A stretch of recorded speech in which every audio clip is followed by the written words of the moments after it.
Hey guys, Sam here. So today I'm gonna show you guys how to trim wings so that the birds can't fly away, trim beaks, and cut toenails. So I'm gonna start with one of my pretty Rhode Island red mixes, and I'm gonna show you guys how to trim her wings so that she can't fly away. I generally don't do this with my birds, but I know a lot of people who do and that like to know how to do it, so I'm gonna teach you guys how to do it. So if you can see her wings, obviously these back ones are her secondary feathers, and these are the primary feathers. You only want to cut the primary feathers. You don't have to cut them all the way up to these feathers. You cut them about halfway. I just use medical grade scissors. You can buy them anywhere. They're pretty cheap, pretty easy to find. I know, Mama. I know. So I just go one by one, trim them. They don't have to be perfect, and they don't have to be all the same level. And no, it's not hurting her at all. It's basically like cutting your toenail. And with these guys, you can't go far enough where you make them bleed unless you go like all the way up to the top. So even if you want to cut down a little bit more, down to like here, you could do that. It's not going to hurt her in any way. So that's it. And you can cut both wings or you can cut one. If you cut one, it's going to do the same thing as cutting both. Some people cut both just so you can wait a longer time in between cuts. But that's kind of how it looks when it's done. And that's it. Now she can't fly away. So I'm going to switch. Hey, Mama. You want to just sit on my lap? That's fine too. Put her down here. I'm gonna grab this handsome boy. Say hi, Bluey. Yes, I know. So I'm gonna start with his beak first. So if you guys can see, the feathers. So if you guys could see the white part of his beak, some silkies are all black, some silkies have a white tip. He just happens to have a white tip. But if you look from the side, see how this part hangs over the bottom part of his beak? That's the part you want to trim off. You want both of the bottom beak and the top beak to be pretty close to being perfect, right on top of each other. So I usually trim back a little bit. Things I use to trim, I have just regular rabbit cutters. They are sold to cut rabbit toenails. And then these are actually dog cutting toenail cutters for dogs, for puppies. These are actually my go-tos. They cut way better and they're actually like better quality. And then for showbirds, I usually like file the sides to make them round. If you're just using it for backyard chickens, you don't have to do this. I only do it because my birds are showbirds, so when you go to a show, you want their beak to be rounded real nice. Because with this, when you cut, you're gonna cut it like this, and it's gonna leave two little points on either side of the beak where you cut. I just round those points off for show purposes, but this is just a regular person nail filer. It's a metal one, so it's better quality. That's really it though. So,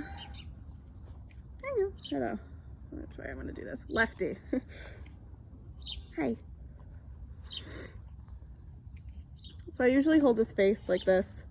Doesn't bother him, it just takes him a second to realize that I'm restraining him. Some birds like it more than others, and some birds don't love it. But it actually makes it really easier for them to eat. So that's kind of what it looks like just when it's done. See how if he closes his mouth, his beak's like they're pretty even. And if you could see the points on the sides, those are the points that I usually file down. You don't have to, I'm just meticulous about it, so I file them down. They don't necessarily love the file. I have an Old English bird who loves when I file her beak for some reason. Don't know why, but again, doesn't hurt them in any way. It just kind of is a measure to keep their beaks nice and keep it from being sharp.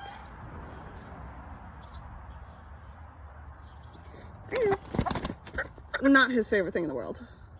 Hi. Okay, settle. Here, I don't have to hold you. Here. Is that better? Yeah. Sometimes it's just the fact that I'm holding them that they don't like. Like, this bird isn't a huge fan of people. My dog is freaking the hen out. Go away, Buck.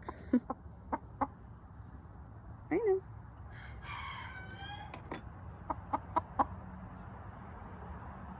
I just look at it to see what it looks like. It doesn't have to be perfect.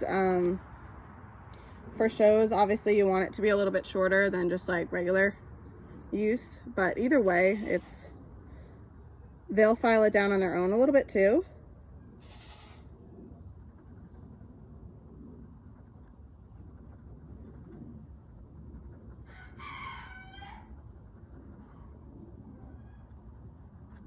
But yeah, that's pretty good. So if you look at him now, when he stands with his beak closed, it's pretty perfect aligned, and the points obviously on the sides are gone. I usually file down the points, like I said, for show, but also a good reason, especially if you have silkies, when they preen themselves, when they groom themselves, if he has sharp points on his beak, he'll actually like shred some of these feathers or rip them out, and obviously that can kind of hurt. So that's another reason I do it.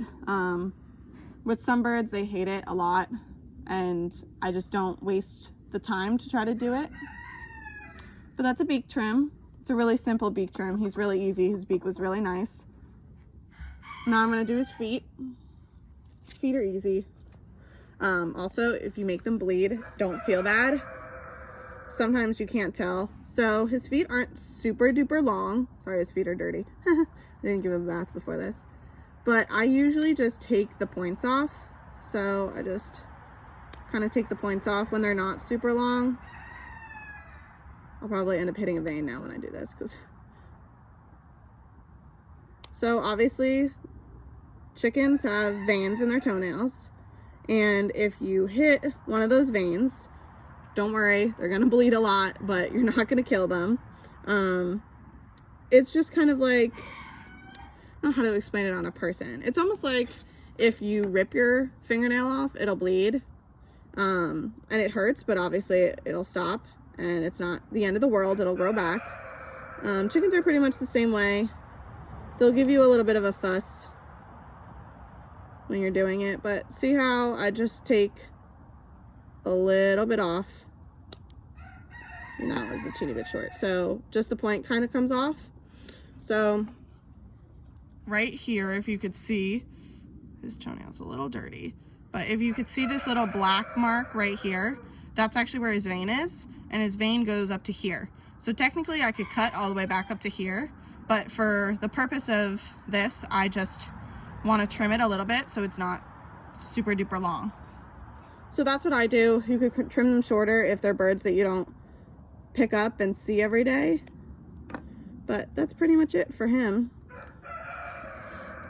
So now his feet have no points on them, and it'll be easier for him when he scratches his head or whatever. He's not scratching with a sharp toenail. So he's done. Good boy. So that's how I trim beaks, trim the primary feathers, and cut toenails. Thanks guys for watching. See you later. Bye.